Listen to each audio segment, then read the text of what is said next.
Tonight, game over. A crushing defeat as Team Canada is eliminated from the World Cup.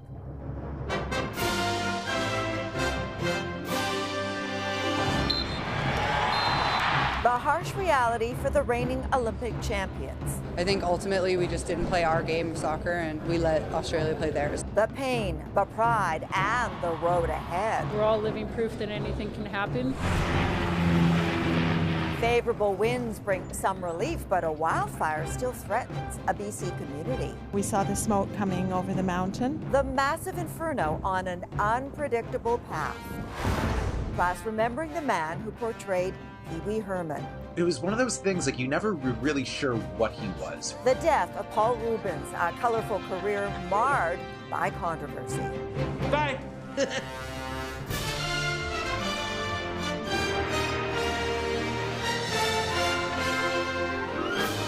CTV National News with Omar Sachedina.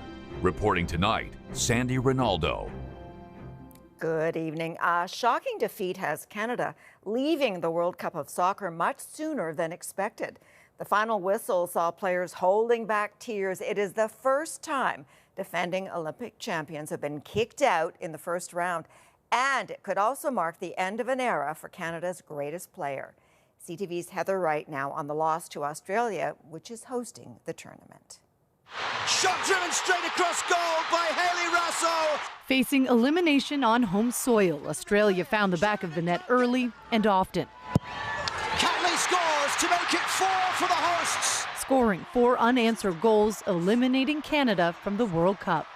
I just feel for the team, feel for my teammates and the staff. I mean, we put a lot of pressure on ourselves, a lot of expectations heading into this tournament, and it all kind of fell apart tonight. Canada needed a win or tie to make it out of the group stage, but the 10th-seeded Matildas dominated the match from start to finish. The reigning Olympic champions were unable to muster any sort of comeback. I think when we continued to get knocked down, we lost a little bit each time, and we need to continue to work on our mental strength in those situations because that's going to happen. That's the game of soccer, and we need to bounce back quicker and faster. Expectations for Team Canada were high, but with today's loss, they failed to make it through to the knockout stage, their worst World Cup result since 2011. It's a shocking way to end what was largely a pretty disappointing run and a short run by Canada at the World Cup. It's been a tough year for Canada's women's national team, embroiled in an ongoing labor dispute with Canada Soccer. While an interim compensation deal was reached last week, Christine Sinclair says the team's early exit should serve as a wake-up call. Other countries are starting to catch up. Other countries that are putting more investment and resources behind their women's programs, and you're starting to see them catch up and surpass us. And I guess my call is to our country to we need to change some things. As she left the pitch, Christine Sinclair picked a blade of grass from the field in what could very well have been her final World Cup appearance. She says she's unsure of what's next, but the team will have to regroup for 2 matches against Jamaica this fall, with a trip to the Olympics on the line. Sandy. CTV's Heather Wright. Thank you, Heather. BC firefighters are regrouping, watching the shifting winds in the popular tourist town of Osoyoos as they monitor a growing wildfire. It was spawned in the U.S. and then slipped across the border. And as CTV's Alyssa Thibault reports, the breeze has already been a blessing for some residents. A mountainside scorched by fire. Clearer skies now revealing how close the flames came to homes. We saw the smoke coming over the mountain. This couple among those told to get out Saturday night. A neighbor knocked on my door and said we're evacuating, and right behind her was the fireman banging on the door saying, "You've got to go." Cameras are going everywhere now. Strong winds blew the flames within reach of backyards, causing firefighters and some residents to scramble with hoses. The reality, too close for comfort. What goes through your head when you see that? Shock. Hundreds of people were allowed to return home today in Osoyoos, the number of homes under evacuation order dropping from more than 700 to under 200.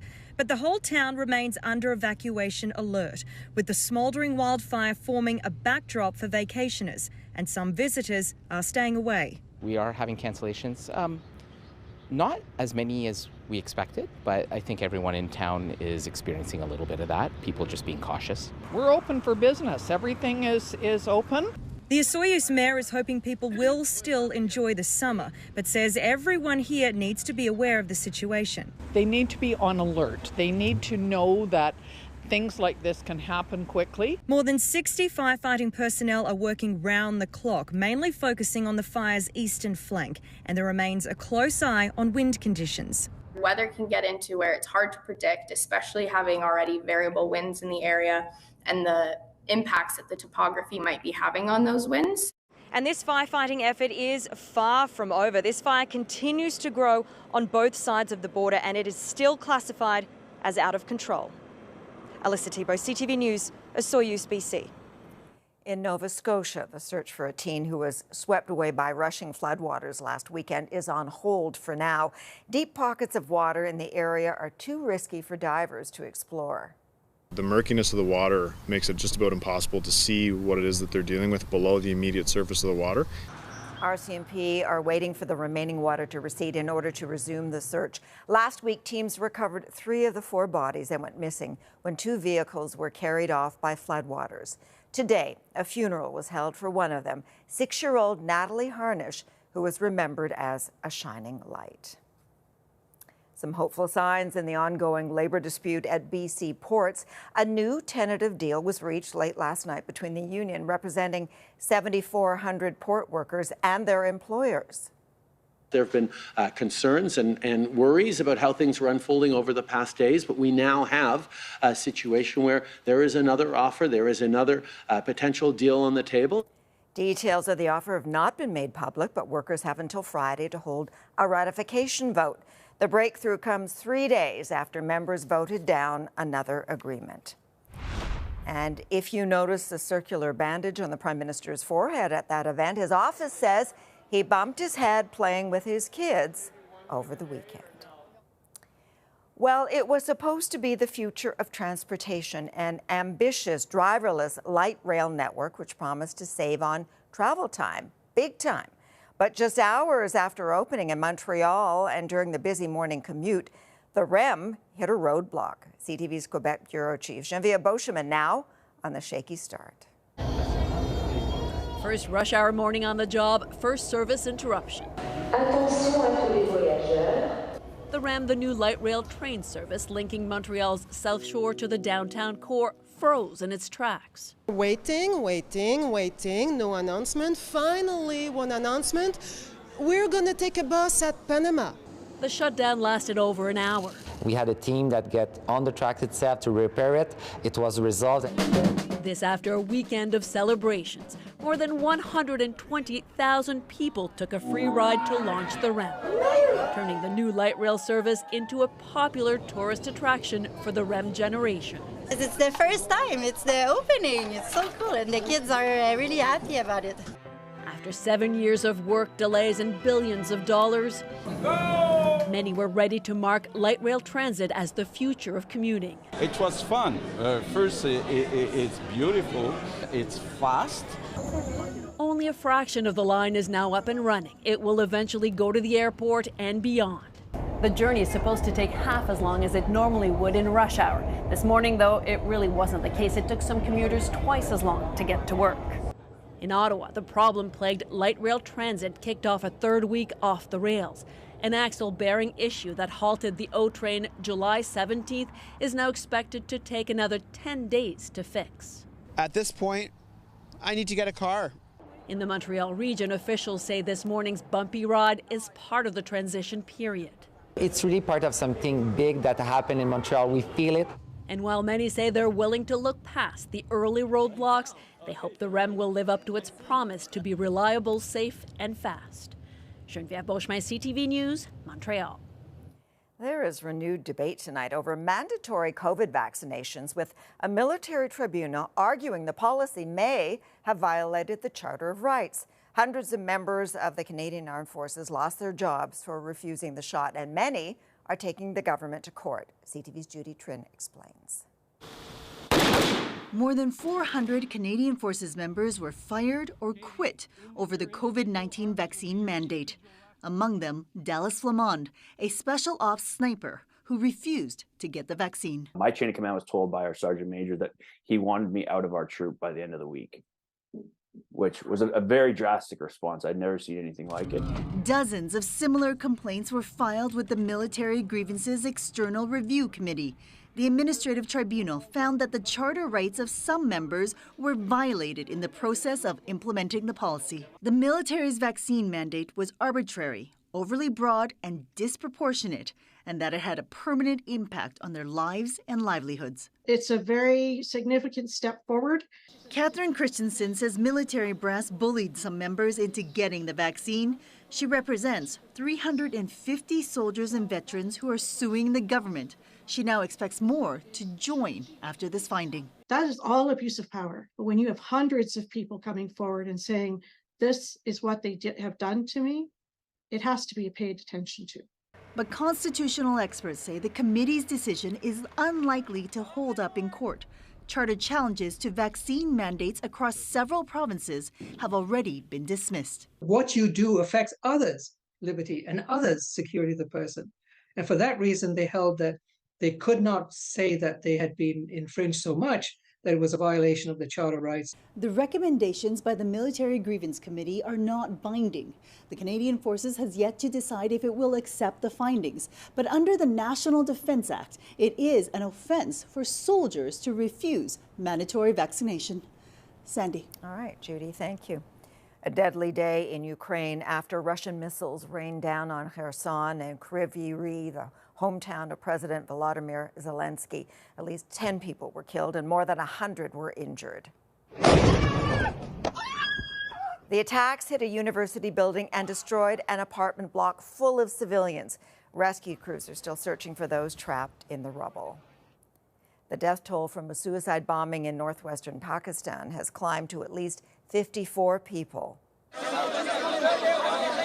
Funerals were held for the victims today as hundreds of mourners paid their respects. The bomb went off Sunday while a crowd gathered for an election rally in support of a pro-Taliban cleric. An Afghan affiliate of ISIS has claimed responsibility. And in Haiti today, dozens took to the streets to protest the armed abduction of an American nurse and her child. Alex Dorsainville was part of a nonprofit Christian aid organization near Port-au-Prince. The pair was reportedly taken from the charity's campus on Thursday. The U.S. has ordered non-emergency personnel to leave the country due to an increase in gang violence and kidnappings that have gripped Haiti. Well, today we learned the actor Paul Reubens, known to a generation of kids as Pee Wee Herman, has died. Reubens, who famously donned a gray suit to transform into the whimsical and often misunderstood character, quietly fought cancer for the last 6 years. Here's CTV's Jill Makashon on Reubens' rapid rise to fame and the time it all came crashing down. In the 80s, kids had seen nothing like it, an eye-popping psychedelic smorgasbord featuring the eternally immature Pee Wee Herman. You all remember what to do whenever anyone says a secret word, right? Scream! The rosy-cheeked man-child was the brainchild of Paul Reubens. The actor and comedian died after a long battle with cancer, confirmed on social media by his publicist Monday with a message from Reubens himself. Please accept my apology for not going public with what I've been facing the last 6 years. I have loved you all so much and enjoyed making art for you. A talented actor, he was featured in a number of Hollywood films, but for Reubens, Pee Wee was by far his biggest character, one that was originally conceived for adult audiences when he did sketch comedy in the 70s. You're a nerd. I know you are, but what am I? After starring in 2 movies and a long-running TV show as Pee Wee Herman, Reubens' fame faded in 1991. He pleaded no contest to indecent exposure in an adult movie theater. In 2004, he pleaded guilty to a misdemeanor obscenity charge involving photographs of minors. The porn theater arrest definitely had an effect on his career. Eventually, I think the controversy just died down and he returned to the character. But it was one of those things that he swore off for a long time. Today, tributes from fellow comedians Conan O'Brien, who said Rubens will be remembered for his unrelenting kindness, and Jimmy Kimmel, who called Rubens a brilliant and original comedian who made kids and their parents laugh at the same time. Paul Rubens was 70 years old. Jill Makashon, CTV News, Winnipeg. Coming up after the break. It's the act of someone who wants to stamp on anyone that criticizes him. Elon Musk threatens to sue an anti-hate speech group. Plus, the shocking death of Euphoria actor Angus Cloud.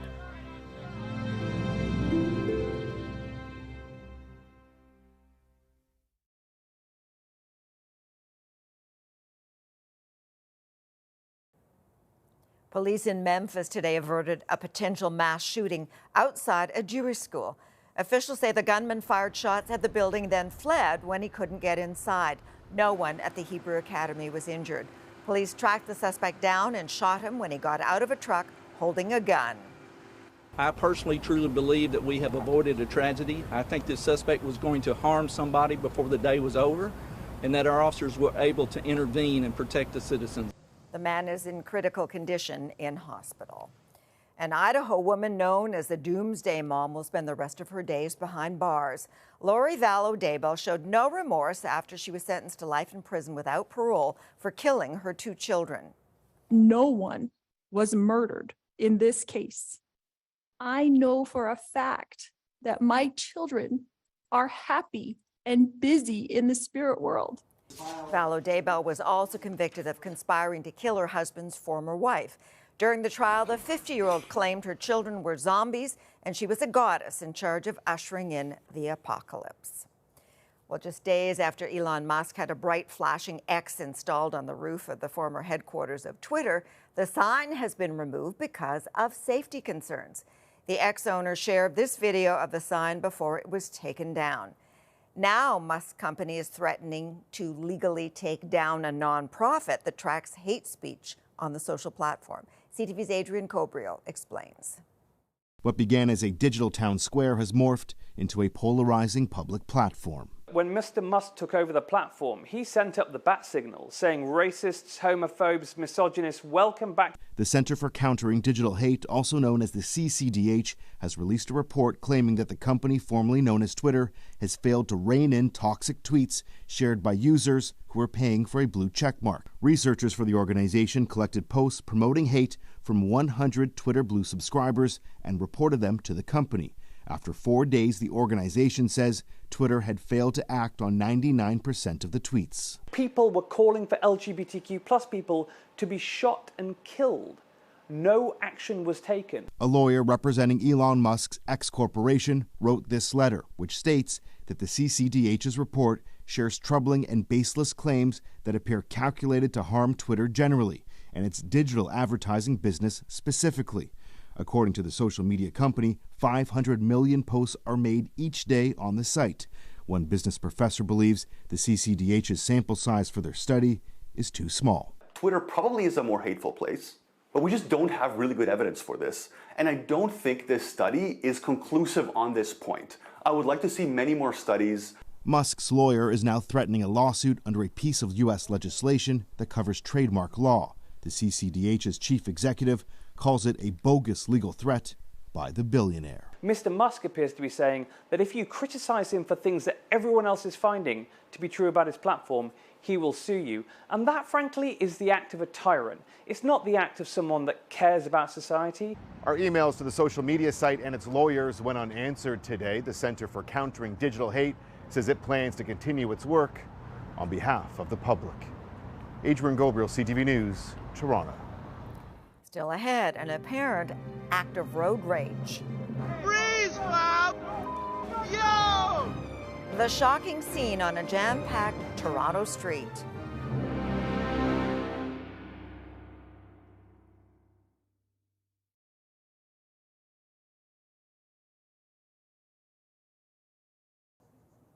Some incredible images out of China tonight of a dramatic river rescue. This car had no chance in the gushing floodwaters as it was pushed downstream. Incredibly, the driver, who was trapped inside, managed to stick his head out of the vehicle. Firefighters were able to get a rope to him and bring him to safety. New video has emerged of a car in downtown Toronto nearly hitting dozens of pedestrians. What are you saying, Bob? The SUV is seen barreling down the sidewalk and right through a busy crosswalk. This car just jumped the curb and was honking at us. We were right in his way. He drove up on the sidewalk. The driver then swerves into a bike lane as a person pushing someone in a wheelchair moves out of the way. Police say the driver faces multiple charges. One passenger was also charged for carrying a concealed weapon. They were allegedly fleeing a road rage incident. And tragic news about one of the stars of HBO's hit show Euphoria. Angus Cloud, who was just 25 years old, has died. I'm sorry, but you can't be coming over here no more.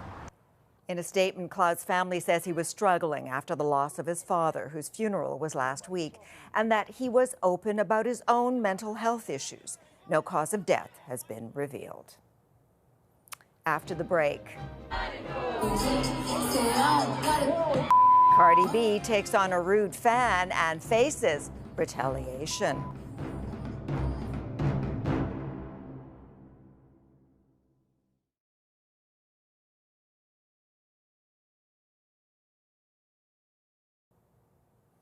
We leave you tonight with a controversy.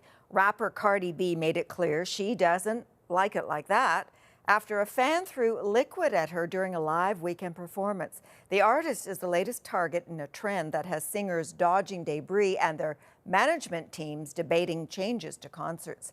CTV's Vanessa Lee explains. Splashed by a fan who threw a drink at her, Cardi B immediately retaliated, whipping her microphone into the crowd. Obviously, I don't condone violence, but I almost think it was instinctual. Like somebody threw something at her and she immediately threw something back because she was trying to protect herself. It's an escalation of the dangerous and bizarre trend of fans throwing things at performers. Bebe Rexha needed stitches after being hit in the face with a phone. It's not clear what struck Harry Styles in Vienna that left him bent over in pain. Kelsey Ballerini was forced to stop singing when a bracelet hit her in the eye. I'm just shocked at what fans think is acceptable. I think this is about 15 minutes of fame and trying to go viral on the internet. It just makes absolutely no sense. If it doesn't stop, there are fears fans may no longer be able to get so close to their favorite singers. I'm sure that artists more and more now are talking about, okay, do I need to put up some kind of barrier? Nobody wants that. Oh my gosh, as if we're going to go back to plexiglass, which was a nightmare during the pandemic. Of course, you don't want to lose that intimate experience. This intimate experience in Las Vegas may land Cardi B in court. The fan she hit has now filed a police report for battery. Before the incident, Cardi B was asking audience members to splash some water on her. It's not clear exactly what was in the cup. In several videos, the fan who threw it can be heard saying, "I'm sorry." Vanessa Lee, CTV News, Montreal. And that is our newscast for this Monday. Thank you for sharing your time with us. I'm Sandy Ronaldo for Omar and all of us at CTV National News. Good night. Until tomorrow. Bye for now.